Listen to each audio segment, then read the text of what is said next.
I'm Charles Burns. I used to tell everybody I was an illustrator because that was the easiest way to get out of it. I'm a cartoonist.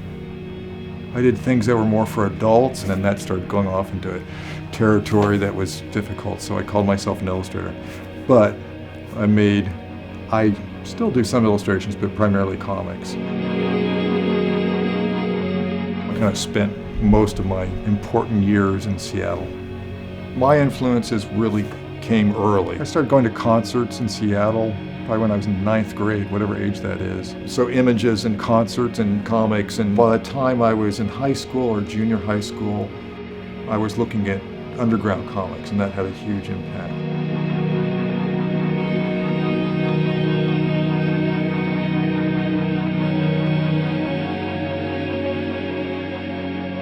The way I'm depicting it is not really a realistic representation of what all those evergreen trees look like. They're very stylized, but it's still, for me, it has that kind of sheltered darkness of being in a wooded area.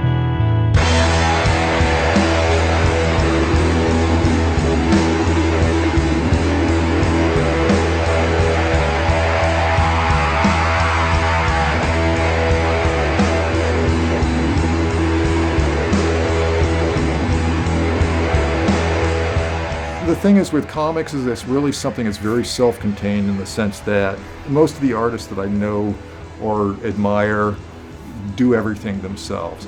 Occasionally I do something with another artist that's for fun. I did something with a French artist where we sent the actual physical artwork back and forth. He would do some and I would add some. And what happens is working with someone else kind of pushes you in this odd direction you wouldn't normally go.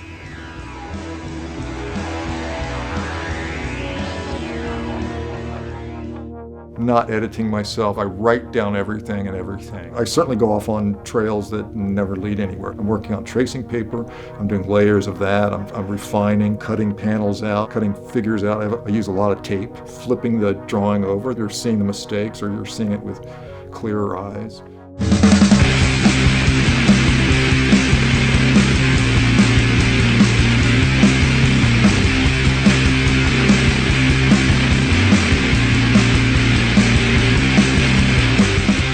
Keeping it open and fluid, and then refining it and refining it and refining it. Primarily what I'm interested in is telling stories. It's trying to find out whether I have something that I want to tell, whether I still have something that I'm interested in talking about. That's the most important thing.